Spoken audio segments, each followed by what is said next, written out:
primeira leitura em preparação para o sermão, e ela se encontra em Lucas, capítulo 19, versículos do 1 ao 11. Lucas 19, versículos do 1 ao 11.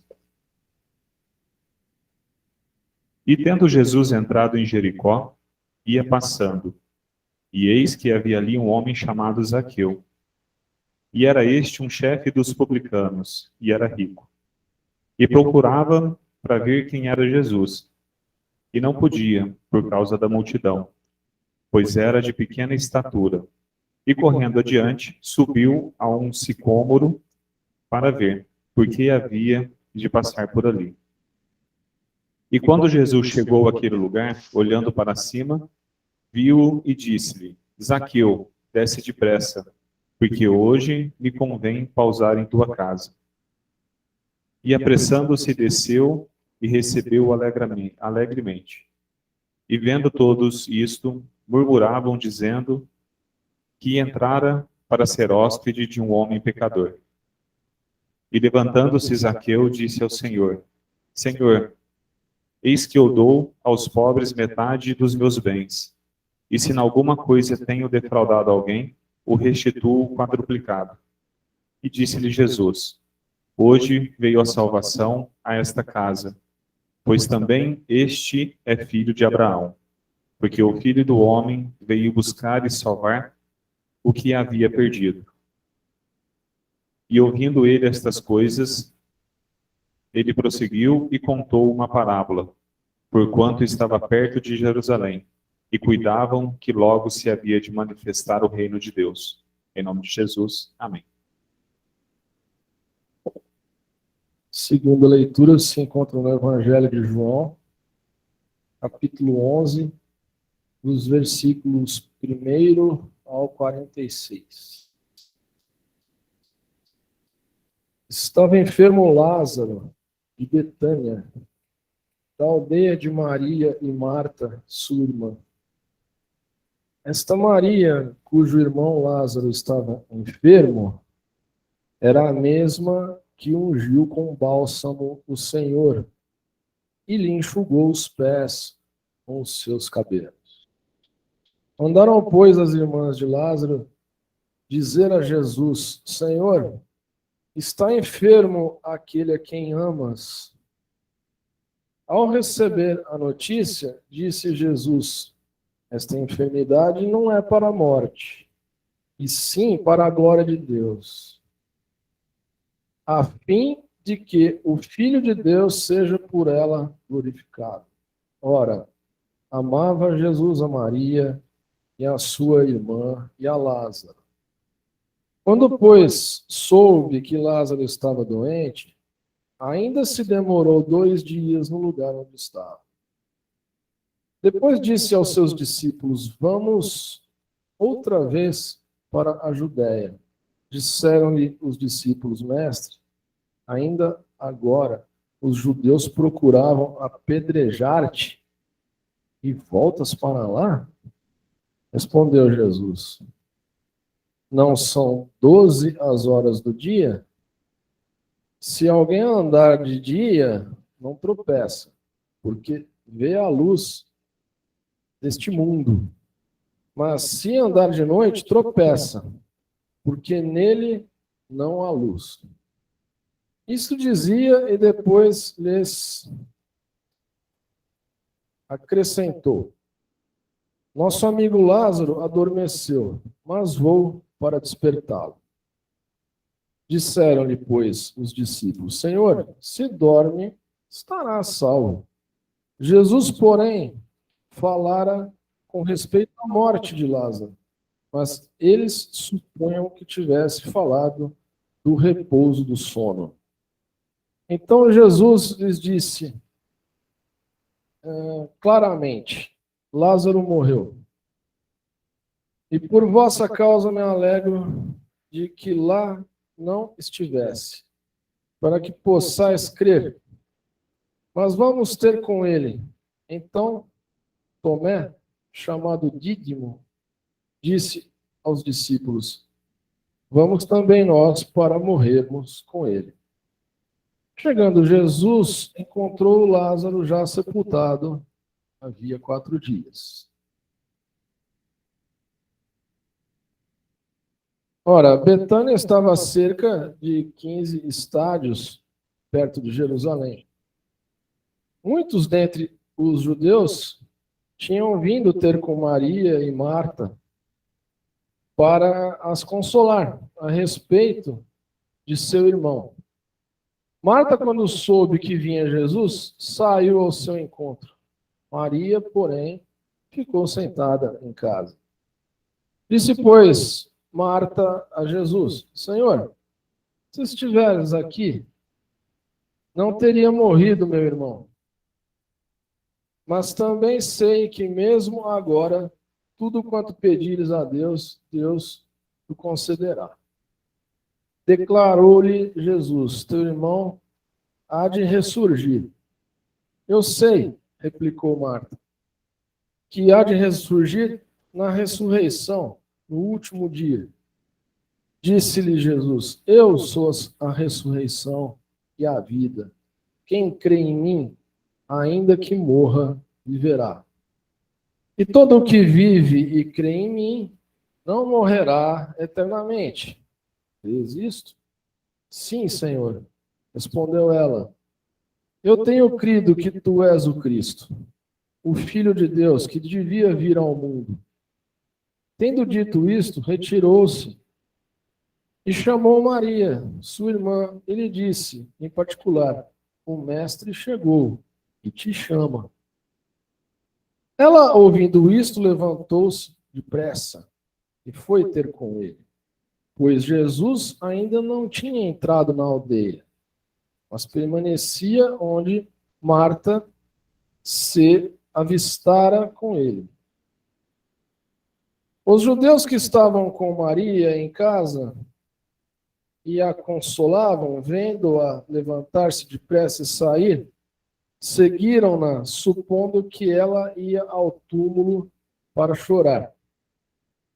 Quando Maria chegou ao lugar onde estava Jesus, ao vê-lo, lançou-se-lhe aos pés, dizendo, Senhor, se estiveras aqui, meu irmão não teria morrido. Jesus, vendo-a chorar, e bem assim os judeus que a acompanhavam, agitou-se no espírito e comoveu-se, e perguntou, onde o sepultastes? Eles lhe responderam, Senhor, vem e vê. Jesus chorou. Então disseram os judeus, vede quanto o amava. Mas alguns objetaram, não podia ele, que abriu os olhos ao cego, fazer que este não morresse? Jesus, agitando-se novamente em si mesmo, encaminhou-se para o túmulo. Era este uma gruta, a cuja entrada tinham posto uma pedra. Então ordenou Jesus, tira a pedra. Disse-lhe Maria, irmão do morto, Senhor, já cheira mal, porque é de 4 dias. Respondeu-lhe Jesus, não te disse eu, que se creres, verás a glória de Deus? Tiraram então a pedra. E Jesus, levantando os olhos para o céu, disse, Pai, graças te dou, porque me ouviste. Aliás, eu sabia que sempre me ouves, mas assim falei, por causa da multidão presente, para que creiam que tu me enviaste. E tendo dito isto, clamou em alta voz, Lázaro, vem para fora. Saiu aquele que estivera morto, tendo os pés e as mãos ligados com ataduras, e o rosto envolto num lenço. Então lhes ordenou Jesus, desatai-o e deixai-o ir. Muitos, pois, dentre os judeus, que tinham vindo visitar Maria, vendo o que fizera Jesus, creram nele. Outros, porém, foram ter com os fariseus. Eles contaram dos feitos que Jesus realizara.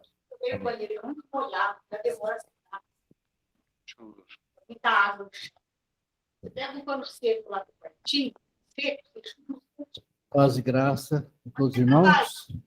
Vamos para a terceira leitura. João, capítulo 17. Tendo Jesus falado estas coisas, levantou os olhos ao céu e disse: Pai, é chegada a hora. Glorifica teu filho, para que o filho te glorifique a ti. Assim, como lhe conferiste autoridade sobre toda a carne, a fim de que ele conceda vida eterna a todos que lhe deste. E a vida eterna é esta: que te conheçam a ti, o único Deus verdadeiro, e a Jesus Cristo a quem enviaste. Eu te glorifiquei na terra, consumando a obra que me confiaste para fazer. E agora, glorifica-me, ó Pai, contigo mesmo, com a glória que eu tive junto de ti antes que houvesse mundo. Manifestei o teu nome aos homens que me deste do mundo. Eram teus, tu nos confiaste, e eles têm guardado a tua palavra. Agora, eles reconhecem que todas as coisas que me deste e tens dado provêm de ti. Porque eu lhes tenho transmitido as palavras que me deste, e eles a receberam. E verdadeiramente conheceram que saí de ti e creram que tu me enviaste.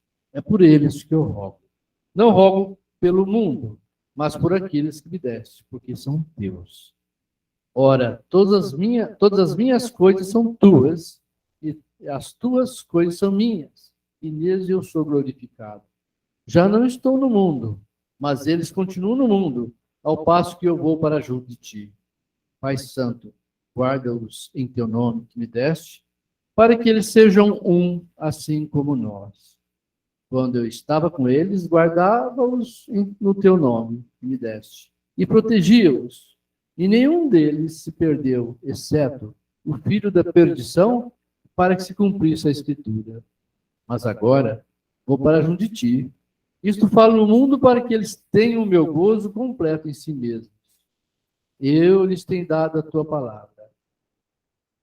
O mundo os odiou, porque eles não são do mundo, como eu também não sou. Não peço que os tires do mundo, e sim os guarde do mal. Eles não são do mundo, como também eu não sou. Santifica-os na verdade, a tua palavra é a verdade. Assim como tu me enviaste ao mundo, também eu os enviei ao mundo. E a favor deles eu me santifico a mim mesmo, para que eles também sejam santificados na verdade. Não rogo somente por esses, mas também por aqueles que vierem a crer em mim por intermédio da sua palavra, a fim que todos sejam um. E como és tu, ó Pai, em mim e eu em ti, também sejam eles em nós, para que o mundo creia que tu me enviaste. E eu lhes tenho transmitido a glória que me tens dado, para que sejam um como nós o somos, eu neles e tu em mim, a fim de que sejam aperfeiçoados na unidade, para que o mundo conheça que tu me enviaste e os amaste, como também amaste a mim. Pai, a minha vontade é que onde eu estou, estejam também comigo os que me deste, para que vejam a minha glória que me conferiste, porque me amaste antes da fundação do mundo. Pai justo, o mundo não te conheceu, eu, porém, te conheci, e também esses compreenderam que tu me enviaste. Eu lhes fiz conhecer o teu nome, e ainda o farei conhecer, a fim de que o amor com que me amaste esteja neles, e eu neles esteja. Amém.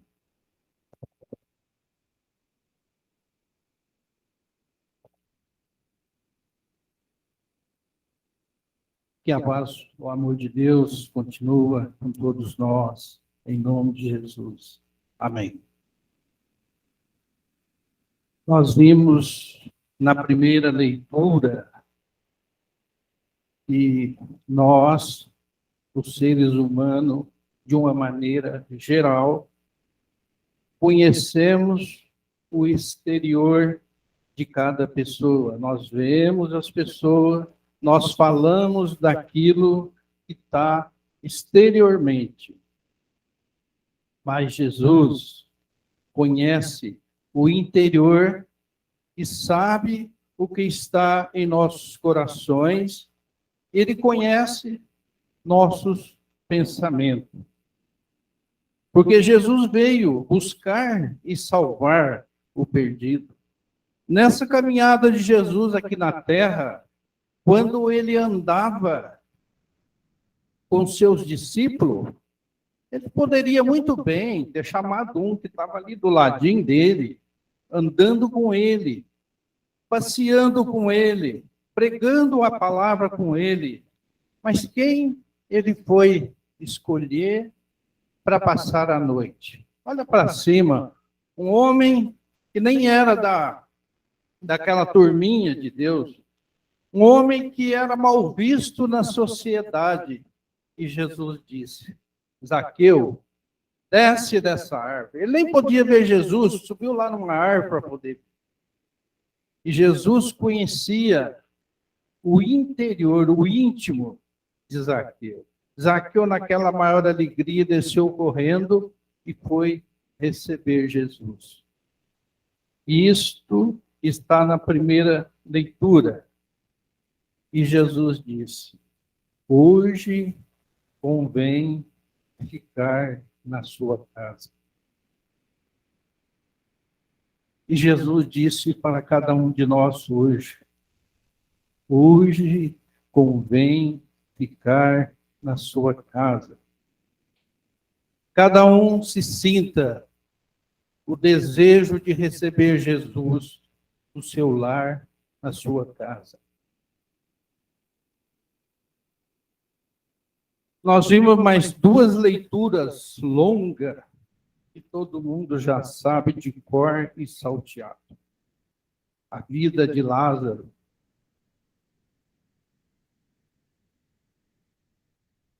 Quando avisaram Jesus que Lázaro estava doente, ele ainda demorou uns dias para atender.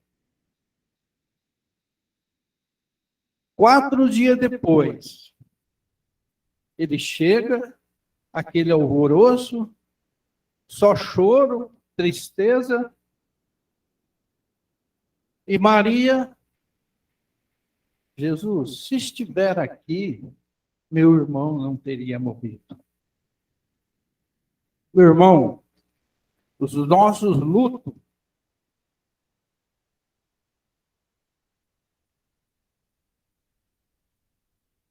ele vem para cada um de várias maneiras. É um emprego perdido, é um ente querido da família, é uma conversa mal falada que nos entristece, deixa nós realmente de luto. E nesses momentos, na nossa particularidade, nós esquecemos que Deus está ali conosco, como Maria. Ah, Senhor, se estiver aqui, meu irmão não teria morrido. Então, nós devemos estar sempre ligados, pensando que a todo momento Jesus está do seu lado.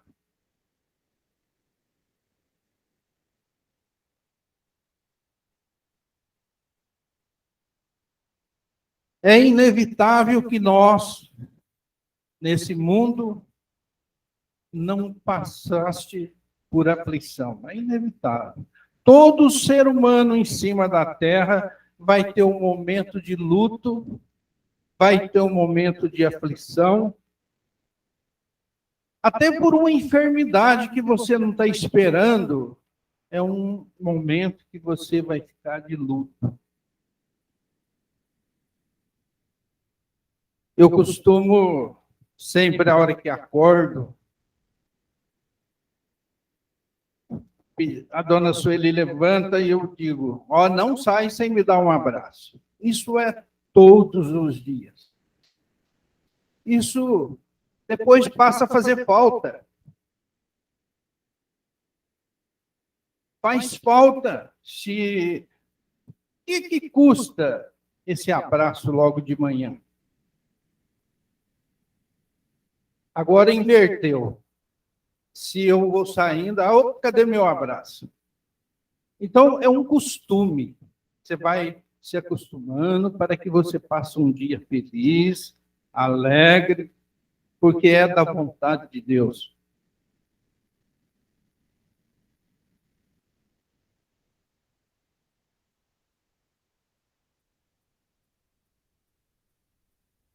quando Jesus está sempre conosco, nós vamos ter paz, nós vamos ter alegria, mesmo palavra mal falada não vai nos atingir, porque é Jesus que está conosco.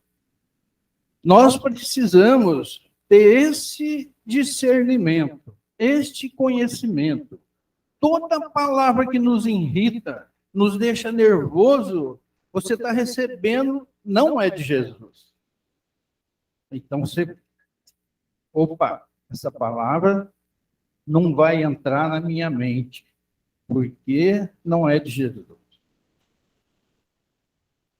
E a vontade de Jesus é essa, que nós tenhamos paz.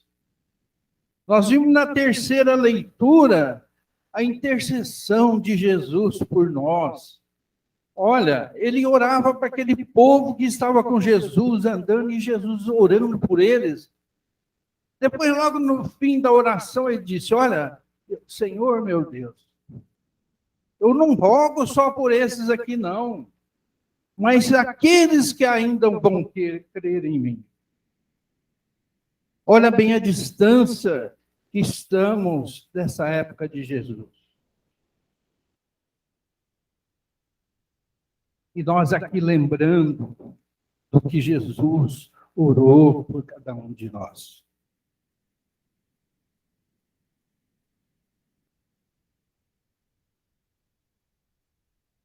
Me lembro lá em livro de Atos, quando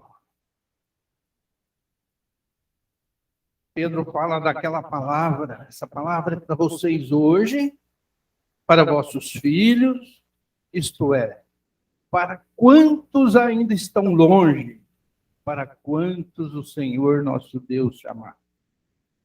Deus está chamando cada um, tocando em nossos corações. Ele disse assim, rogo-vos, pois, irmãos, pela misericórdia de Deus, que apresenteis os vossos corpos santo, como sacrifício vivo, santo e agradável a Deus, que é o vosso culto racional. O que é o culto racional? Que você entenda a palavra de Deus. Nós poderíamos estar aqui, todo mundo gritando ao mesmo tempo e não entender nada da palavra. Mas não, Deus quer isso, que você entenda o que Ele quer de cada um de nós. E não nos conformemos com este século, mas transformamos-nos pela renovação da nossa mente para experimentar qual seja a boa, agradável e perfeita vontade de Deus. Conformar com esse mundo, com esse século, onde o maligno atua e usa as pessoas, nós vamos conformar com a palavra de Deus e continuar orando uns pelos outros, para que nós, na volta de Cristo, nós possamos ser arrebatados, e aí nós vamos estar para sempre com o Senhor. Onde não há mais choro, só há louvores e alegria. Em nome de Jesus. Amém. Amém. Deus seja louvado.